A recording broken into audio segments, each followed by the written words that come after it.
الحمد لله نحمده ونستعينه ونستغفره ونؤمن به ونتوكل عليه ونعوذ بالله من شرور أنفسنا وسيئات أعمالنا من يهده الله فلا مضل له ومن يضلل فلا هادي له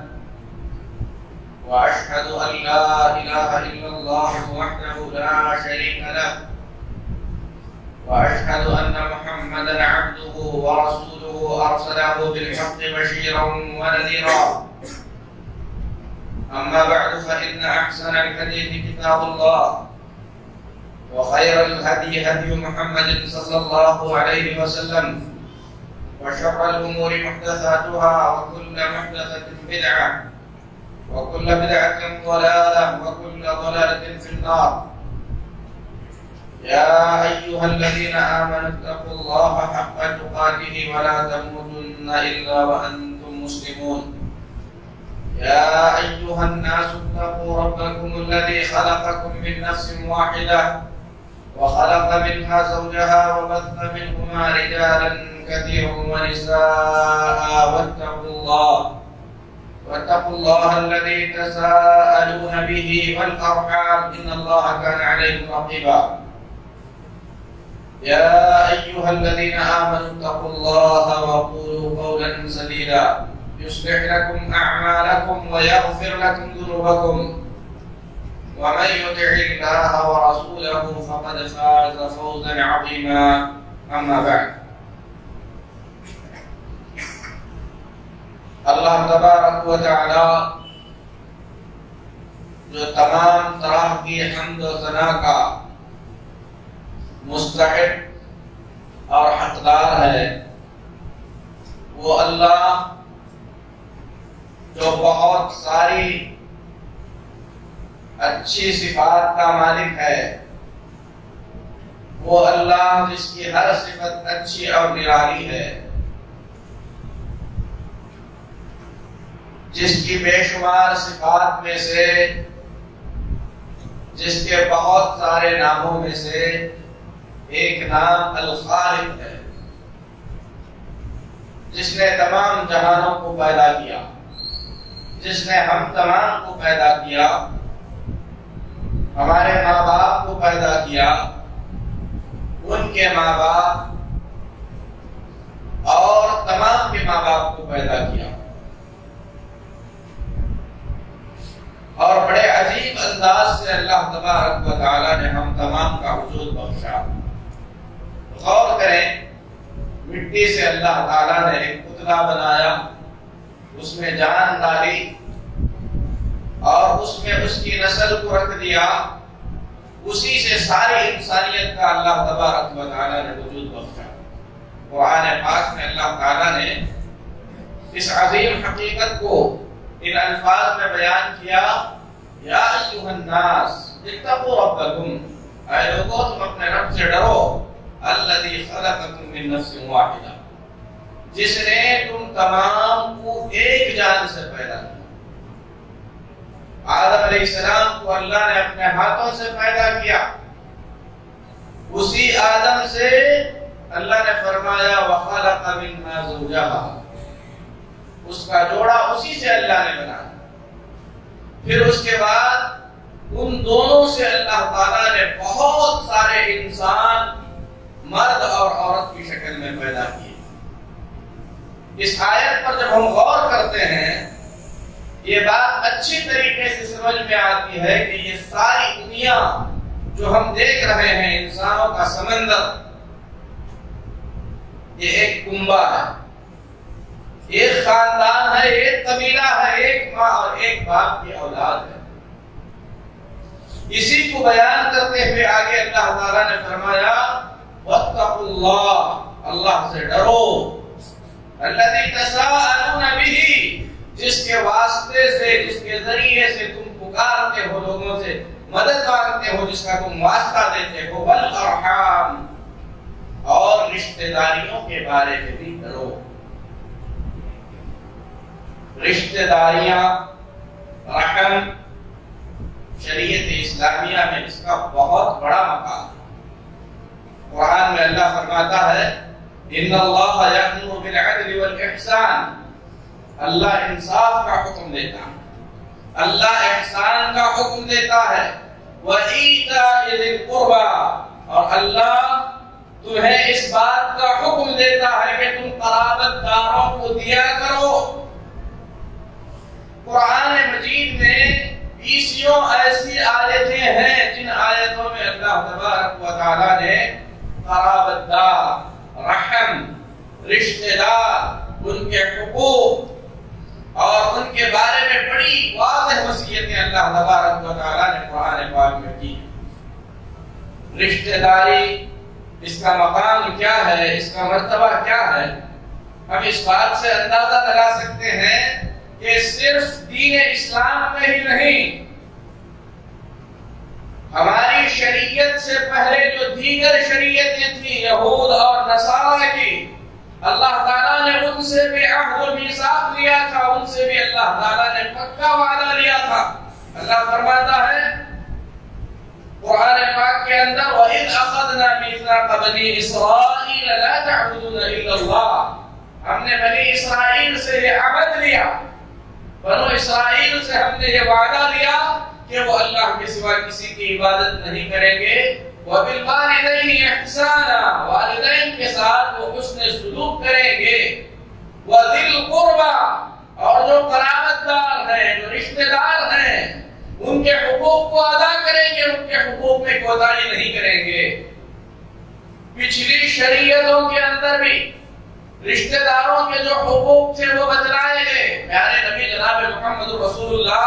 صلی اللہ علیہ وسلم نے جب مکہ مکرمہ میں دعوت و تبلیغ کا آغاز کیا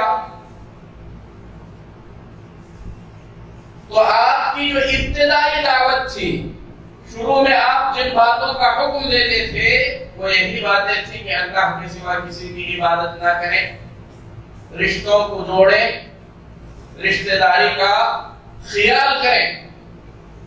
اور اللہ کے نبی صلی اللہ علیہ وسلم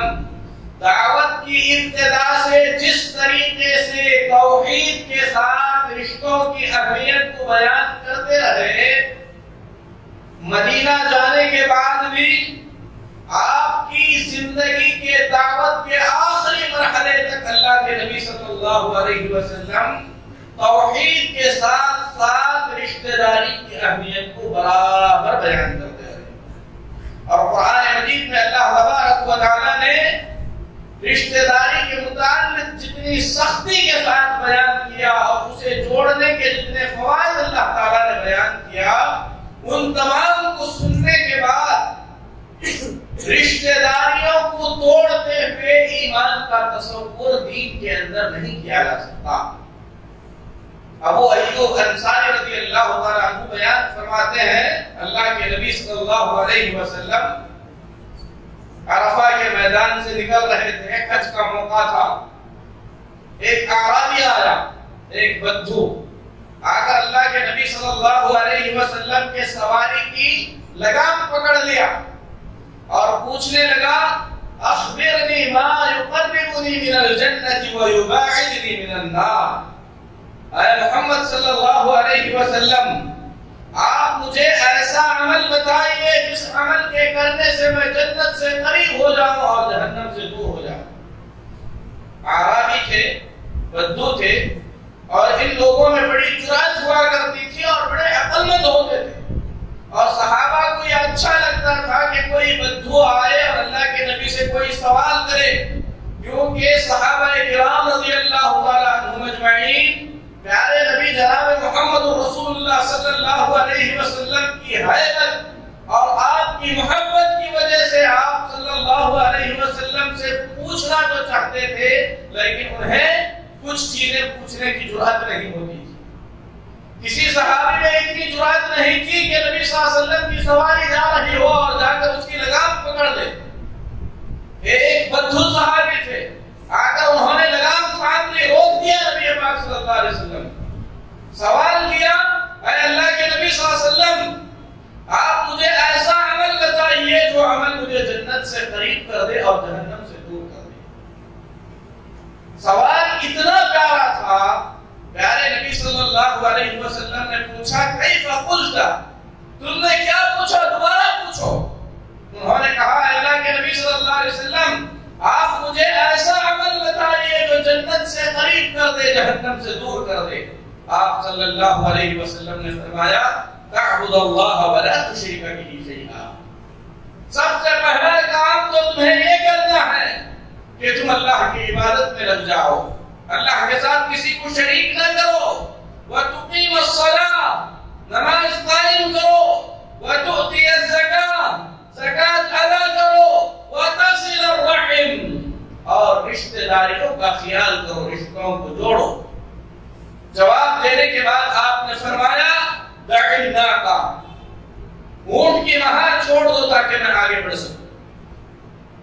یہ حج کا موقع ہے، پیارے نبی صلی اللہ علیہ وسلم کے آخری ایام جب آپ مدینہ تشریف لائے، عبداللہ بن سلام رضی اللہ تعالیٰ عنہ فرماتے ہیں پیارے نبی صلی اللہ علیہ وسلم کے مدینے میں قدم رکھنے کے بعد پورے مدینے کے اندر خوشی کا شور سنا جا رہا تھا کہ محمد صلی اللہ علیہ وسلم تشریف لا چکے ہیں، لوگ آپ سے ملنے کے لیے جا رہے تھے، میں بھی چلا۔ جب آپ صلی اللہ علیہ وسلم کے مبارک چہرے پر میری نظر پڑی، پہلی ہی نظر میں نے آپ کو سمجھ لیا، مجھے یقین ہو گیا کہ یہ کسی جھوٹے کا چہرہ نہیں ہو سکتا، یقیناً آپ اللہ کے سچے رسول ہیں۔ فرماتے ہیں عبداللہ بن سلام رضی اللہ تعالیٰ عنہ، آپ کی زبان مبارک سے سنے ہوئے پہلے کلمات میرے یہ تھے افشوا السلام، سلام کو عام کرو، واطعموا الطعام، بھوکوں کو کھانا کھلاؤ، واصلوا الارحام، رشتہ داریوں کو جوڑو، وصلوا باللیل والناس نیام، جب لوگ سو رہے ہوں تو اس وقت تم نمازیں پڑھو، تدخلوا الجنۃ بسلام، سلامتی کے ساتھ جنت میں داخل ہو جاؤ۔ آپ مدینے میں آئے، نماز روزے کے ساتھ ساتھ آپ صلی اللہ علیہ وسلم رشتہ داریوں کو جوڑنے کا حکم فرماتے تھے۔ جب اللہ کے نبی صلی اللہ علیہ وسلم صحابہ کرام کو حبشہ کی ہجرت کا حکم دیتے ہیں، حبشہ میں آپ کے بارے میں پوچھا جاتا ہے تو اس وقت یہی کہا جاتا ہے کہ اللہ کے نبی صلی اللہ علیہ وسلم توحید کا حکم دیتے ہیں، رشتہ داریوں کو جوڑنے کا حکم دیتے ہیں۔ میرے محترم بھائیوں، رشتہ داریوں کا اللہ تبارک و تعالیٰ نے اتنا عظیم مقام رکھا ہے کہ اپنے مومن بندوں کی صفات کو بیان کرتے ہوئے فرماتا ہے وَالَّذِينَ يَصِلُونَ مَا أَمَرَ اللَّهُ بِهِ أَن يُوصَلَ، میرے وہ بندے جو اس کو جوڑتے ہیں جسے جوڑنے کا میں نے حکم دیا ہے، وَيَخْشَوْنَ رَبَّهُمْ، اور اپنے رب سے ڈرتے ہیں، وَيَخَافُونَ سُوءَ الْحِسَابِ، اور حساب کے دن جو برا ہونے والا ہے اس چیز سے ڈرتے ہیں۔ ذرا غور کریں اس میں اللہ تعالیٰ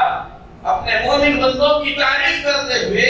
حساب کا بیان کرتے ہوئے کس عمل کو بیان کر رہا ہے۔ یہی وجہ ہے کہ رشتہ داریوں کو کاٹنے والا اللہ اور اس کے رسول صلی اللہ علیہ وسلم کی نظر میں اور صحابہ کی نظر میں اتنا مبغوض ہے کہ اس کے لیے جنت حرام کر دی گئی ہے۔ ابو ایوب جو حضرت عثمان بن عفان رضی اللہ تعالیٰ عنہ کے آزاد کردہ غلام ہیں، فرماتے ہیں ایک دن ابو ہریرہ رضی اللہ تعالیٰ عنہ ہمارے پاس تشریف لائے، اللہ کے نبی صلی اللہ علیہ وسلم کا انتقال ہو چکا تھا۔ نبی صلی اللہ علیہ وسلم کے انتقال کے ایک عرصے کے بعد ابو ہریرہ تشریف لائے، جمعرات کا دن تھا۔ ہم نے ابو ہریرہ رضی اللہ تعالیٰ عنہ سے درخواست کی کہ آپ پیارے نبی صلی اللہ علیہ وسلم کی کچھ حدیثیں ہمیں سنائیے۔ ابو ہریرہ رضی اللہ تعالیٰ عنہ علم کی مجلس میں بیٹھنے کے لیے تیار ہو گئے۔ جب علمی مجلس شروع ہوئی تو ابو ہریرہ رضی اللہ تعالیٰ عنہ نے فرمایا احرج على كل قاطع رحم لما قام، میں ہر اس شخص سے جس نے کوئی رشتہ کاٹا ہے یہ کہتا ہوں کہ یہاں سے اٹھ کر چلا جائے۔ کوئی نہیں اٹھا۔ ابو ہریرہ رضی اللہ تعالیٰ عنہ نے پھر کہا میں کہتا ہوں کہ جس نے رشتوں کو کاٹا ہے وہ اس مجلس میں نہ بیٹھے، اٹھ کر چلا جائے۔ 3 مرتبہ جب ابو ہریرہ رضی اللہ اللہ تعالیٰ عنہ نے یہ بات کہی تو ایک نوجوان خاموشی کے ساتھ اٹھا اور چلا گیا اور سیدھے اپنے خالہ کے پاس گیا، جس سے اس سے 2 سال سے بات چیت نہیں ہوئی تھی، کسی بات پر ناراض کی تھی خالہ سے۔ جا کر خالہ سے اس نے معافی مانگی اور رات کے وقت جب بھتیجا خالہ کے گھر 2 سال کے بعد پہنچا تو خالہ نے پوچھا کہ اس وقت آنے کا کوئی خاص سبب ہے، کوئی خاص وجہ ہے کہ تم اس وقت تشریف لائے ہو؟ تو اس شخص نے پورا واقعہ بیان کیا کہ ابو ہریرہ رضی اللہ تعالیٰ عنہ تشریف لائے ہیں، علمی مجلس اکٹھا ہے، میں علم حاصل کرنے کے لیے بیٹھا تو ابو ہریرہ نے سختی کے ساتھ اللہ کا واسطہ دے کر کہا کہ جس نے رشتوں کو کاٹا ہے مجلس سے اٹھ کر چلا جائے، میں آیا اور آپ سے معافی مانگتا ہوں۔ خالہ نے کہا میں نے تمہیں معاف کر دیا، لیکن جا کر ابو ہریرہ سے پوچھو کہ انہوں نے ایسا کیوں کیا، اٹھ کر جانے کے لیے کیوں کہا؟ تو وہ نوجوان ابو ہریرہ کی مجلس میں دوبارہ آیا، آ کر وجہ پوچھی تو ابو ہریرہ رضی اللہ تعالیٰ عنہ نے وجہ بتاتے ہوئے فرمایا ان اعمال بنی آدم تعرض على اللہ تبارک و تعالی عشیۃ کل خمیس، کہ انسانوں کے اعمال ہفتہ بھر جو کچھ بھی وہ کرتا ہے یہ ساری نیکیاں اللہ تعالیٰ کے پاس جمعرات کی شام کو پیش کی جاتی ہیں۔ آگے فرماتے ہیں فَلَا يُقْبَلُ عَمَلَ قَاطِعِ رَحِمٍ، جو شخص رشتوں کو کاٹتا ہے اللہ اس کا کوئی عمل قبول نہیں کرتا۔ سوچیں صحابہ ان چیزوں کو کیسے سمجھتے تھے؟ اپنی مجلس میں اسے بیٹھنے نہیں دیتے تھے جو رشتوں کو کاٹتا ہے۔ پیارے نبی صلی اللہ علیہ وسلم فرماتے ہیں الرحم معلقۃ بالعرش، رشتہ داریاں رحم اللہ کے عرش سے لٹکی ہوئی ہے۔ تقول من وصلنی وصلہ اللہ، رشتہ داری کہتی ہے جو مجھے جوڑتا ہے اللہ اس سے اپنا ناطہ جوڑے۔ ومن قطعنی قطعہ اللہ، جو رشتے کو کاٹتا ہے اللہ اس سے اپنا تعلق کاٹے۔ اور اللہ تبارک و تعالیٰ خود فرماتا ہے میں رحمان ہوں، میں نے رشتے کو پیدا کیا ہے، اور عربی میں رشتے کو رحم کہتے ہیں۔ رحمان سے ہی اللہ نے اس کا اپنا نام دیا ہے۔ اللہ فرماتا ہے جس نے رشتے کو جوڑا اس نے مجھ سے اپنا تعلق جوڑا، جس نے رشتے کو کاٹا فتلتہ، میں اس سے اپنا تعلق کاٹ لیتا ہوں۔ یہی وجہ ہے پیارے نبی جناب محمد رسول اللہ صلی اللہ علیہ وسلم نے فرمایا، بخاری اور مسلم کی روایت ہے، جبیر بن مطعم رضی اللہ تعالیٰ عنہ حدیث کے راوی ہیں، لا يدخل الجنة قاطع، جو رشتوں کو کاٹتا ہے وہ جنت میں داخل نہیں ہو سکتا۔ اس سے بھی بڑا سنیے، اللہ کے نبی صلی اللہ علیہ وسلم فرماتے ہیں، ابو داؤد اور ترمذی کی صحیح حدیث ہے، ابو بکر رضی اللہ تعالیٰ عنہ حدیث کے راوی ہیں، ما من ذنب احرى ان يعجل الله لصاحبه العقوبة في الدنيا مع ما يدخر له في الآخرة من قطيعة الرحم والبغي۔ دنیا کے اندر جو بھی گناہ ہوتے ہیں ان گناہوں میں سے اللہ تبارک و تعالی آخرت کی سزا دینے کے ساتھ ساتھ دنیا کے اندر بھی اگر کسی گناہ کی سزا دیتا ہے تو وہ گناہ نہ کسی پر ظلم کرنا ہے، اور دوسرا گناہ رشتہ داریوں کو کاٹنا ہے۔ رشتہ داریوں کو کاٹنا یہ کبیرہ گناہوں میں سے ہے، جنت سے محرومی کا باعث بن سکتا ہے، جہنم میں جانے کا ذریعہ بن سکتا ہے۔ اسی لیے اللہ کے نبی صلی اللہ علیہ وسلم فرماتے ہیں من کان یؤمن باللہ والیوم الآخر فلیکرم ضیفہ، تم میں سے جسے اللہ پر ایمان ہے کہ اللہ دیکھ رہا ہے، اللہ سن رہا ہے، اللہ حساب لینے والا ہے، تم میں سے جسے آخرت کے دن پر ایمان ہے کہ آخرت کے دن میرے اعمال کا اللہ کے پاس مجھے بدلہ ملنے والا ہے، سزا اور جزا ملنے والی ہے، اللہ کے نبی فرماتے ہیں فلیکرم ضیفہ، اگر اس کے گھر کوئی مہمان آتا ہے تو اسے اس مہمان کی عزت کرنا چاہیے، کیونکہ اللہ دیکھ رہا ہے کہ اس مہمان کے ساتھ کیا سلوک کر رہا ہے۔ اور آگے فرماتے ہیں وَمَنْ كَانَ يُؤْمِنُ بِاللَّهِ وَالْيَوْمِ الْآخِرِ فَلْيَصِلْ رَحِمَهُ، جسے اللہ پر ایمان ہے کہ جا کر اللہ کے سامنے کھڑے ہونا ہے، اپنے کاموں کا حساب دینا ہے، جسے آخرت پر ایمان ہے کہ جنت اور جہنم کا سامنا کرنا ہے، فَلْيَصِلْ رَحِمَهُ، اسے چاہیے کہ اپنے رشتہ داروں کو جوڑے، اپنے رشتوں کو جوڑے، رشتوں کو نہ کاٹے۔ اور دنیا کے اندر اگر ہم رشتہ جوڑتے ہیں، اللہ تبارک و تعالی جس طریقے سے رشتوں کو کاٹنے کی سزا آخرت میں دینے کے ساتھ ساتھ دنیا میں دیتا ہے، ابو ہریرہ رضی اللہ تعالیٰ عنہ فرماتے ہیں اللہ تبارک و تعالی رشتہ داریوں کو جوڑنے کا نیک صلہ، اس کا صحیح ثواب دنیا کے اندر بھی عطا فرماتا ہے۔ لَيْسَ شَيْءٌ يُطِيعُ اللَّهُ فِيهِ أَعْجَلَ ثَوَابًا مِنْ صِلَةِ الرَّحِمِ، دنیا کے اندر رشتہ داری کو جوڑنے کا ثواب دنیا میں جس طریقے سے ملتا ہے ویسا کسی اور نیکی کا نہیں ملتا، اور جس طریقے سے رشتے کو کاٹنے کی سزا دنیا میں ملتی ہے اس طریقے سے دوسری چیزوں کی نہیں ملتی۔ کیا اجر دیتا ہے اللہ تعالیٰ؟ آخرت کا اجر تو بہت بڑا ہے، لیکن دنیا کے اندر اللہ کے نبی صلی اللہ علیہ وسلم فرماتے ہیں، کئی حدیثیں ہیں اس معنی کی، من احب ان یبسط له فی رزقه، جو یہ چاہتا ہے کہ اس کا رزق کھول دیا جائے، روزی کے دروازے کھل جائیں، وان ينسأ له فی عمله، اور اس کی عمر کے اندر برکت ہو، عمر اس کی زیادہ ہو، فلیصل رحمه، اسے اپنے رشتوں کو جوڑنا چاہیے۔ آپ رزق میں تنگی محسوس کر رہے ہیں، رزق کے دروازے آپ کے لیے تنگ ہو رہے ہیں، ہزار محنت اور کوشش کے باوجود بھی مال اور دولت آپ کے ہاتھ نہیں لگ رہی ہے، تسلی کے ساتھ بیٹھ کر اپنے رشتوں کا حساب کریں۔ ماں باپ کے ساتھ آپ کے تعلقات کیسے ہیں؟ دادا دادی کے ساتھ آپ کے تعلقات کیسے ہیں؟ نانا نانی سے آپ کے رشتے کیسے ہیں؟ آپ کے بھائی ہیں تو بھائیوں سے آپ کی ملاقات کب ہوتی ہے؟ اگر وہ پریشان حال ہیں تو آپ ان کا ہاتھ کب تھامے ہیں؟ آپ کی بہنیں ہیں تو بہنوں سے آپ نے کب ملاقات کی تھی؟ رشتے کی قدر کرتے ہوئے بہن کے دروازے پر آپ کب گئے تھے؟ آپ کی پھوپھی کو آپ نے آخری بار کب دیکھا؟ آپ کے چاچا سے آپ کی آخری ملاقات کب ہوئی؟ آپ کے چاچا پریشان حال ہیں تو آپ نے اپنے استطاعت کے مطابق ان کی کب مدد کی تھی؟ آپ کا بھتیجا،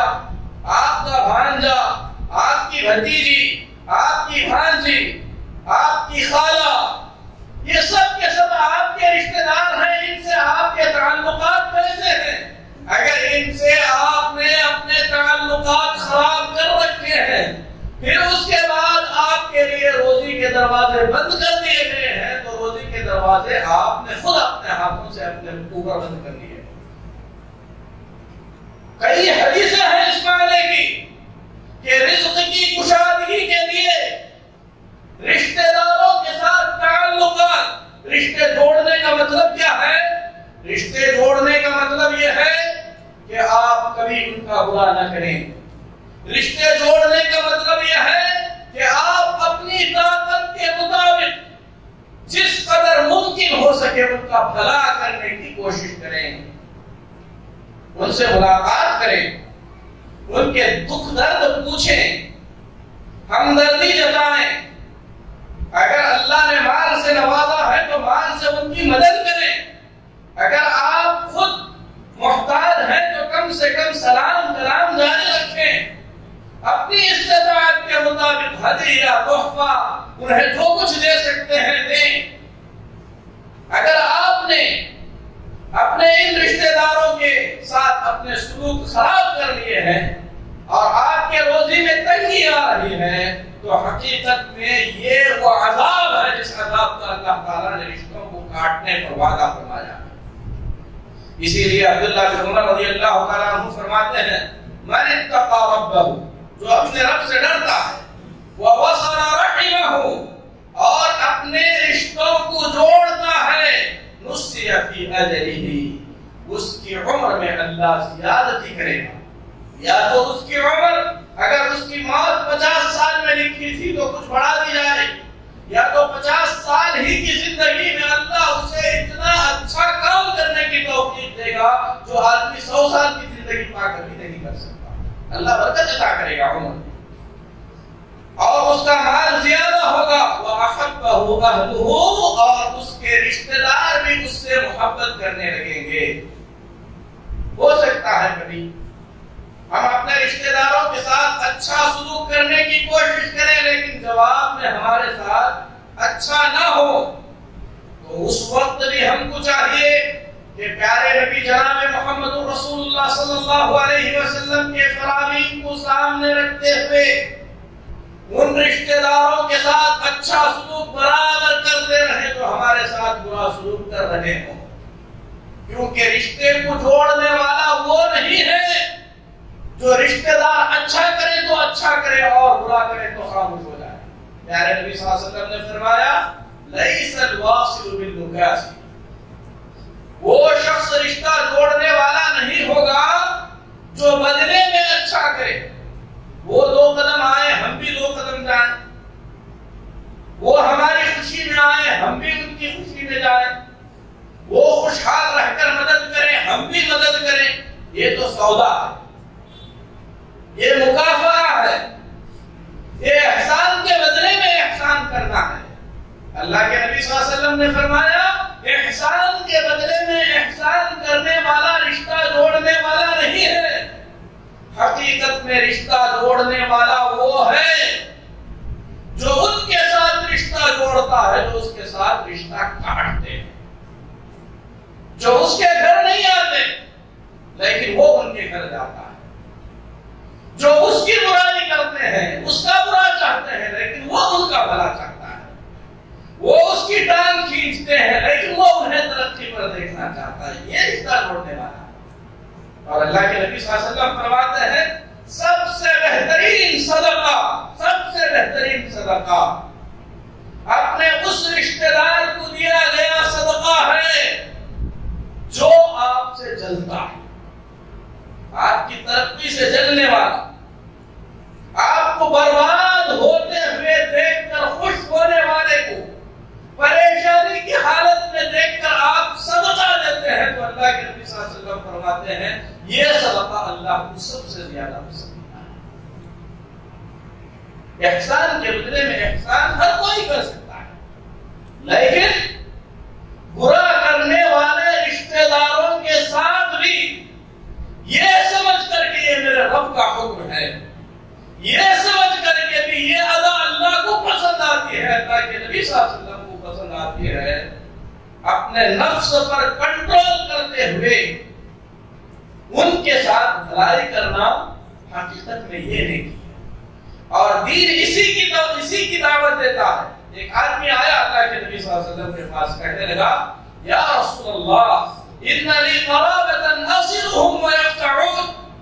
میرے کچھ رشتہ دار ایسے ہیں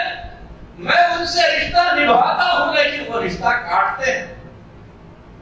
احسن الیہم ویسیئون الی، میں ان کے ساتھ احسان کرتا ہوں، اچھا سلوک کرتا ہوں، ہدیے دیتا ہوں، تحفے دیتا ہوں، جاتا ہوں، ملتا ہوں، دکھ درد میں کام آتا ہوں، ویسیئون الی، لیکن وہ میرے ساتھ برا سلوک کرتے ہیں، احلم علیہم ویجھلون علی، میں ان کے ساتھ بردباری سے پیش آتا ہوں۔ بردباری کا مطلب یہ ہے کہ کوئی جہالت کرے، غلط کرے تو اس کی غلطی کو نظر انداز کر کے اس کے ساتھ اچھا سلوک کریں، لیکن وہ میرے ساتھ جہالت سے پیش آتے ہیں۔ اللہ کے نبی صلی اللہ علیہ وسلم نے ساری باتیں سننے کے بعد فرمایا لئن کان کما تقول، جیسا تم کہہ رہے ہو اگر حقیقت میں ویسا ہی ہے کأنما تصفهم المل، تو ان کے ساتھ جو ہو رہا ہے ایسے ہو رہا ہے جیسے ان کے منہ میں راکھ ڈالی جا رہی ہے، جس سے وہ کچھ فائدہ نہیں اٹھائیں گے، تم ان کا منہ تو بند کر رہے ہو لیکن تمہاری مدد اللہ تبارک و تعالی اس وقت تک کرتا رہے گا جب تک تم ان کے ہر برے کام کا بدلہ اچھائی کے ساتھ دیتے ہو۔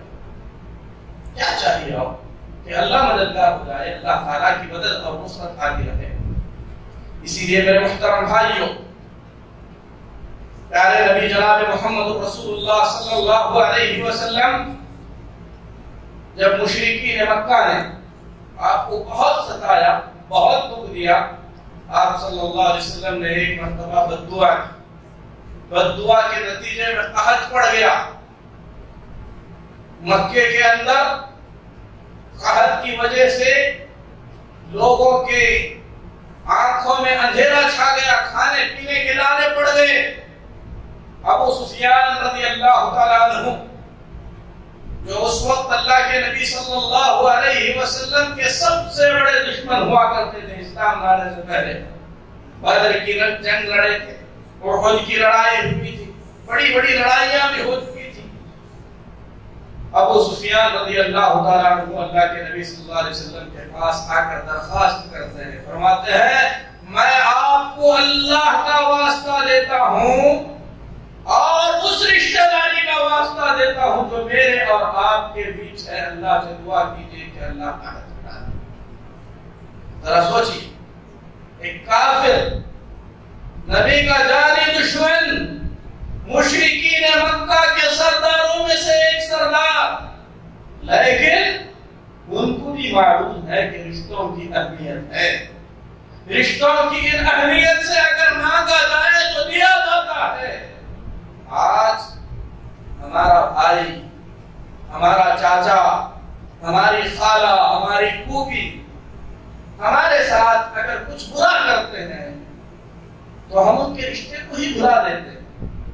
ادا کا مسئلہ بنا دیتے ہیں۔ ہم سوچتے ہیں کہ ہم کیوں جھکیں، بے شک ہمیں جھکنا چاہیے کیونکہ یہ اللہ کا حکم ہے۔ ہم کیوں جھکیں؟ اس لیے جھکیں کہ ہم اس کے بندے ہیں جس نے جھکنے کا حکم دیا ہے، اور اللہ کا وعدہ ہے من تواضع للہ رفعہ اللہ، جو اللہ کے لیے جھکتا ہے اللہ تعالیٰ اسے اٹھاتا ہے، بلندی پر لے جاتا ہے۔ یہ رشتے میرے محترم بھائیوں، پیارے نبی صلی اللہ علیہ وسلم نے کتنے عظیم الفاظ میں بیان کیے، فرماتے ہیں ان اللہ یوصیکم، اللہ تمہیں وصیت کرتا ہے، اللہ کی وصیت، اللہ تمہیں وصیت کرتا ہے کس بات کی؟ بِأُمَّهَاتِكُمْ، کہ تم اپنی ماں کے ساتھ اچھا سلوک کرو، ثُمَّ يُوصِيكُمْ بِأُمَّهَاتِكُمْ، پھر اللہ کی وصیت ہے کہ اپنی ماں کے ساتھ اچھا سلوک کرو۔ میرے محترم بھائیوں، اس مجلس میں اگر کوئی ایسا اللہ کا بندہ ہے جس کے اور اس کی ماں کے بیچ کسی طریقے کی ناراضگی ہے، وجہ چاہے کچھ بھی ہو، جمعہ سے جانے کے بعد سب سے پہلے اسے اپنے ماں کے قدموں میں بیٹھ کر اس وقت تک معافی مانگنا چاہیے جب تک ماں دل کی رضامندی کے ساتھ اسے معاف نہ کر دے، کیونکہ رحم میں، رشتوں میں سب سے اونچا رشتہ ماں کا رشتہ ہے۔ وجہ کچھ بھی ہو، آپ کو اس بات کا ہرگز حق نہیں ہے کہ آپ اپنی ماں کو ناراض کریں۔ آپ کی ماں کی غلطی کتنی بھی بڑی ہو، لیکن وہ غلطی آپ کو اس بات کی اجازت ہرگز نہیں دیتی کہ آپ اپنی ماں کو ناراض کریں۔ پھر اس کے بعد فرمایا ثم یوصیکم بآبائکم، پھر اس کے بعد اللہ وصیت کرتا ہے تم کو تمہارے باپوں کے سلسلے میں کہ تم اپنے باپ کے حق کو پہچانو۔ اسی طریقے سے اگر باپ کے ساتھ کسی کا تعلق خراب ہے، وجہ اس کی کچھ بھی ہو، اسے دنیا سے جانے سے پہلے معافی مانگ کر اپنے باپ کو راضی کر لینا چاہیے۔ ثم الاقرب فالاقرب، پھر جو رشتہ جتنا زیادہ قریب ہے، اللہ کی وصیت ہے کہ اس رشتے کو اتنا ہی زیادہ نبھایا جائے۔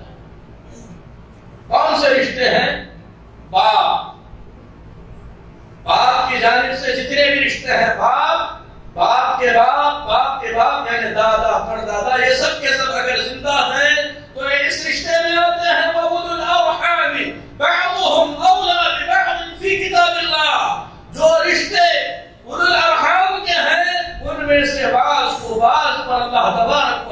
نے اللہ کی کتاب میں حق عطا فرمایا ہے۔ شیخ عبدالعزیز بن عبداللہ بن باز رحمۃ اللہ علیہ سے سوال کیا گیا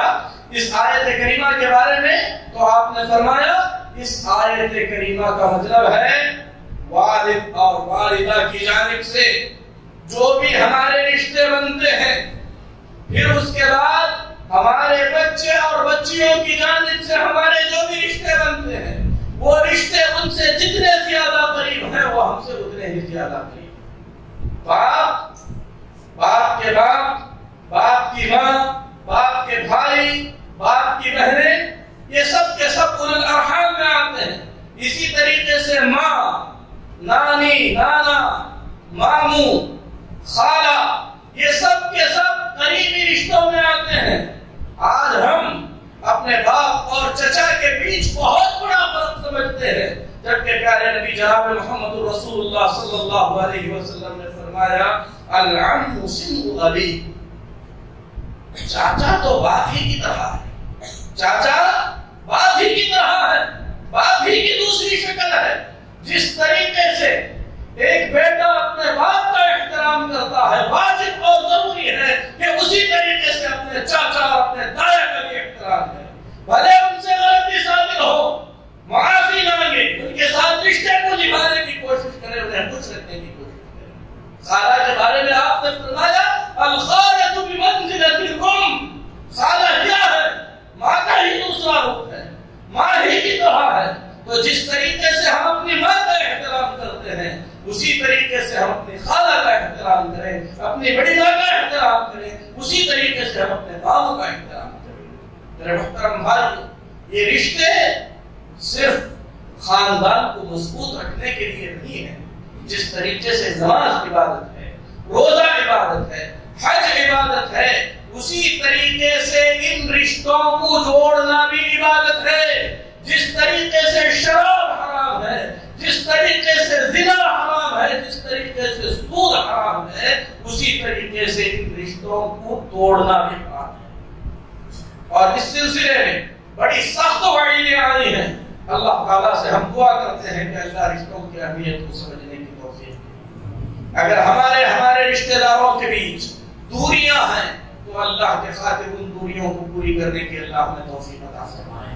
آخری میں ایک اہم بات بیان کر کے میں اپنا خطبہ ختم کرتا ہوں۔ میرے محترم بھائیوں،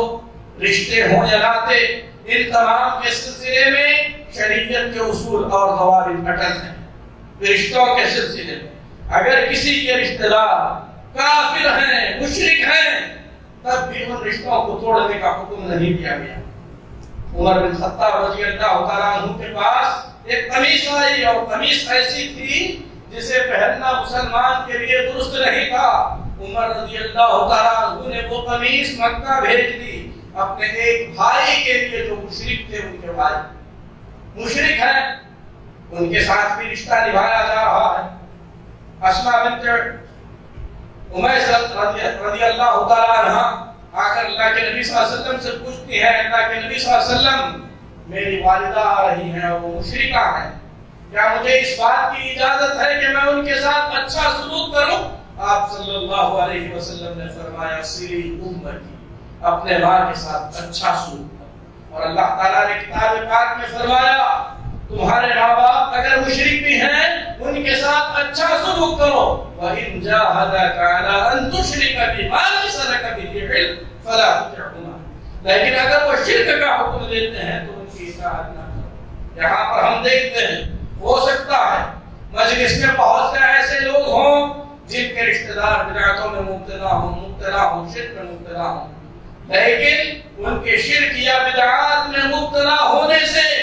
آپ کو اس بات کا جواز نہیں ملتا کہ آپ پورے طور پر ان سے رشتہ ختم کر دیں۔ آپ کو ان کے ساتھ رشتہ نبھانا ہے، حکمت کے ساتھ دعوت و تبلیغ کا کام کرنا ہے، انہیں حکمت کے ساتھ دین کی دعوت دینی ہے۔ اسلام شروع ہوا، اللہ نے پیارے نبی جناب محمد رسول اللہ صلی اللہ علیہ وسلم کو سب سے پہلا حکم دیا وَأَنذِرْ عَشِيرَتَكَ الْأَقْرَبِينَ، یہ جو نعمت ہم نے آپ کو عطا کی ہے، اس نعمت کو سب سے پہلے آپ اپنے رشتہ داروں میں تقسیم کیجیے۔ آپ صلی اللہ علیہ وسلم نے صفا کی پہاڑی پر چڑھ کر اپنے پورے رشتہ داروں کو جمع کر کے سب سے پہلے اللہ کا حکم سمجھایا۔ تعارف ہم پر ضروری ہے۔ اگر اللہ نے ہمیں توحید اور سنت کی نعمت سے مالا مال کیا ہے، حکمت کے ساتھ، دانائی کے ساتھ، اچھے انداز میں اس دین کو اپنے رشتہ داروں تک پہنچائیں۔ ہاں اگر کسی کے رشتہ دار ایسے ہیں جو بار بار سمجھانے کے بعد بھی، حکمت کے ساتھ سمجھانے کے بعد بھی اپنی بدعقیدگی کی چیزوں پر اٹے ہوئے ہیں، اور ہمیں خوف ہے کہ اگر ہمارے ان کے ساتھ زیادہ گھلنے ملنے سے ہمارے اپنے بیوی بچے اس سے متاثر ہو جائیں گے تو اس وقت تک کسی حد تک کنارہ کشی اختیار کرنے کی ہمیں علم نے اجازت دی ہے، لیکن صرف اس لیے کہ وہ ہماری جماعت سے نہیں یا بدعات میں مبتلا ہیں یا شرکیہ کام کرتے ہیں فوراً ہم ان سے رشتہ توڑ لیں، دین اس کی اجازت نہیں دیتا، بلکہ حکمت اور دانائی کے ساتھ دین کی خدمت کرتی رہنی ہوگی اور ہمیں رشتوں کو بھی نبھانا ہوگا۔ اللہ رب العزت سے دعا ہے کہ اللہ ہمیں رشتوں کی حقیقت کو سمجھنے کی توفیق دے، رشتوں کی اہمیت کو جان کر اس کے مطابق عمل کرنے کی توفیق دے، رشتہ داروں کو اللہ تعالیٰ پیار و محبت کے ساتھ رہنے کی توفیق عطا فرمائے، جن رشتوں کے بیچ دراڑیں ہیں اللہ اپنی مہربانی سے اللہ تعالیٰ ان دراڑوں کو پور کرے۔ أقول قولي هذا وأستغفر الله لي ولكم ولسائر المسلمين فاستغفروه